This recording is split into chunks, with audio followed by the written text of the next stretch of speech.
Hello everyone, हम journal science के question करने वाले हैं जो आपके सभी एग्जाम के लिए इंपॉर्टेंट होने वाले हैं। जो भी एग्जाम आपके आने वाले हैं, RRB, group D, SSC, GD, MTS, सभी के लिए इंपॉर्टेंट होने वाले हैं। तो चलिए स्टार्ट करते हैं। फर्स्ट क्वेश्चन है, the total number of autosomes present in a human body. एक ह्यूमन बॉडी में कितने टोटल नंबर के ऑटोसम्स प्रेजेंट होते हैं? 40, 46, 44 या 54? तो आंसर कितना है? 44। अगर आपसे क्रोमोसोम्स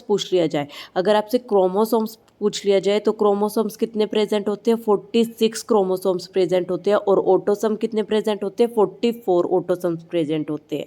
नेक्स्ट क्वेश्चन है, the fundamental particle present in the nucleus of an atom. कौन कौन से पार्टिकल प्रेजेंट होते हैं nucleus of an atom?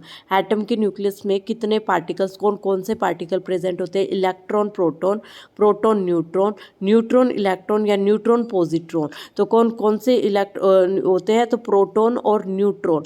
Proton और न्यूट्रॉन। न्यूक्लियस क्या होता है? न्यूक्लियस सेंटर होता है एटम का। एक एटम का सेंटर क्या होता है? न्यूक्लियस होता है। ठीक है, उसमें कौन कौन से पार्टिकल होते हैं? प्रोटॉन और न्यूट्रॉन। और जो प्रोटॉन होता है उन पे पॉजिटिव चार्ज होता है, और जो न्यूट्रॉन होता है उस पे कोई भी चार्ज नहीं होता, नो चार्ज।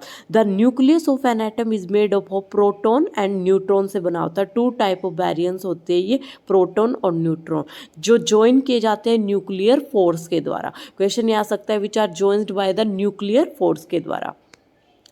नेक्स्ट क्वेश्चन है, which among the following is the fundamental quantity. इनमें से फंडामेंटल क्वांटिटी कौन सी है? वॉल्यूम, टाइम, वेलोसिटी या फोर्स? तो कौन सी है? टाइम। फंडामेंटल फिजिकल क्वांटिटी कितनी है? 7 फिजिकल क्वांटिटीज़ है। जैसे मास, अगर इसमें मास ऑप्शन में होता, अगर 2 होते ए या बी, ऐसे इस टाइप से, तो आप याद कर लीजिए फिजिकल क्वांटिटीज़ में कौन कौन सी है? Mass, length, time, electric current, temperature, luminous intensity and amount of substances. ठीक है, ये सारी फंडामेंटल क्वांटिटीज़ में आती है। तो इनमें से कौन सी फंडामेंटल क्वांटिटीज़ है? टाइम। नेक्स्ट क्वेश्चन है, electron microscope was invented by. Electron microscope किसके द्वारा इन्वेंट किया गया? नोल एंड रश्का, रॉबर्ट कोच या लिवनहॉक या सीपी स्वानसन? तो किसके द्वारा? नोल एंड रश्का के द्वारा। The first prototype electron microscope, ये प्रोटोटाइप इलेक्ट्रॉन माइक्रोस्कोप है जो कैपेबल है 400 पावर मैग्निफिकेशन। ठीक है, जो डेवलप किया गया था 1931 में डेवलप किया गया था। किसके द्वारा? अर्न्स्ट रस्का के द्वारा and electrical engineer Max Knoll. ये इलेक्ट्रिकल इंजीनियर है और ये फिजिशियन। ठीक है, ये अर्न्स्ट रस्का, इनके द्वारा क्या इलेक्ट्रॉन प्रोटो माइक्रोस्कोप इन्वेंट किया गया था। गैल्वेनाइजेशन इज ए, क्या है galvanization? Deposition of zinc on iron, deposition of tin on iron, deposition of copper on iron या deposition of aluminium on iron? तो deposition of zinc on iron और steel. It is commonly called the process of applying a protective zinc coating to iron या steel. अगर यहाँ steel होता तो यहाँ steel भी लिखा जा सकता था। Deposition of zinc on iron और steel to prevent the rusting. Rusting से प्रिवेंट करने के लिए जिंक की कोटिंग की जाती है आयरन या स्टील पे, इसे हम गैल्वेनाइजेशन बोलते हैं।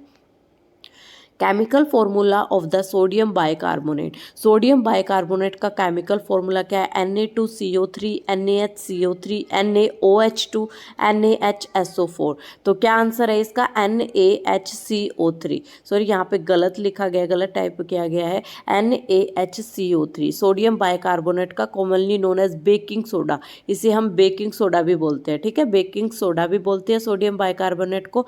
एंड इस कॉमनली सीन एज, ये वाइट कलर का होता है, fine powder and the has the chemical formula NaHCO3। इसमें एक क्या होता है? सोडियम होता है, एक हाइड्रोजन होता है, एक कार्बन एटम होता है, और ऑक्सीजन के कितने होते हैं? 3 होते हैं। तो ये गलत लिखा गया है टाइपिंग मिस्टेक से। ठीक है, it is very useful chemical that is alkaline in nature. और नेचर में कैसा होता है? सोडियम बाइकार्बोनेट एल्केलाइन होता है नेचर में। Which animal has 3 chambered heart? किस एनिमल के 3 चैम्बर्ड हार्ट है? पिजन, लिजार्ड, फिश या लायन? तो लिजार्ड के। Lizard has 3 chambered heart. Except crocodile all the reptile has 3 chambered heart. Crocodile के भी 3 चैम्बर्ड हार्ट है। Crocodiles have 4 chambered heart. पीस मतलब लिजार्ड के 3 चैम्बर्ड हर्ट है, और जो क्रोकोडाइल्स होते हैं वो 4 चैम्बर्ड हर्ट के होते हैं। पीजन के भी 4 चैम्बर हर्ट होते हैं। क्वेश्चन ये भी आ सकता है कि पीजन के कितने, एक दो बार ये क्वेश्चन पूछा गया है कि फिश के कितने चैम्बर्ड हर्ट होते हैं, तो 2 चैम्बर्ड हर्ट का होता है फिश का। लायन के भी 4 होते हैं, पीजन के भी 4 होते हैं। लिजार्ड है, लिजार्ड के कितने होते हैं, 3 होते हैं, ठीक है। लिजार्ड के 3 चैम्बर्ड हर्ट होते हैं। Birds and mammals have 4 chambered heart, 2 atria and 2 ventricle. 3 chambered consist of 2 atria and 1 ventricle, and 2 chambered hearts consist 1 atria and 1 vertical, ठीक है। 2 चैम्बर्ड में क्या क्या आता है, 1 आर्टिकल एंड 1 वर्टिकल। और लिजार्ड के 3 चैम्बर्ड हर्ट है, 3 चैम्बर्ड में 2 आर्टरिया है और 1 वेंट्रिकल है, ठीक है। Which blood cells are called soldiers of the body? किस ब्लड सेल्स को हम सोल्जर्स ऑफ बॉडी बोलते हैं? WBC, प्लेटलेट्स, RBC या ऑल ऑफ द अबव? तो किसको बोलते हैं? वाइट ब्लड सेल्स को।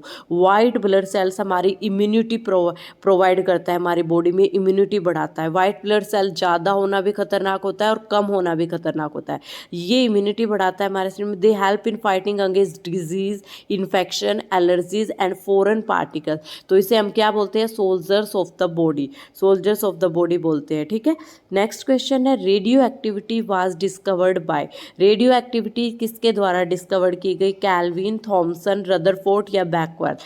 1 मार्च 1896 में हेनरी बैकवर्थ, किसके द्वारा? हेनरी बैकवर्थ के द्वारा डिस्कवर किया गया radio activity in one of the most well known accident discoveries in the history of physics, ठीक है। हिस्ट्री ऑफ फिजिक्स में on overcast day on March 1896 French Henri Backworth open a drawer and discovered spontaneous radioactivity. Radio activity discovered by the Henri Backworth के द्वारा वो किया गया है, discover किया गया है, ठीक है। आज की क्लास में हम इतने ही क्वेश्चन करने वाले हैं। नेक्स्ट क्लास में मैं आपके लिए और इम्पोर्टेंट क्वेश्चन लेके आने वाली हूँ। Okay, thank you.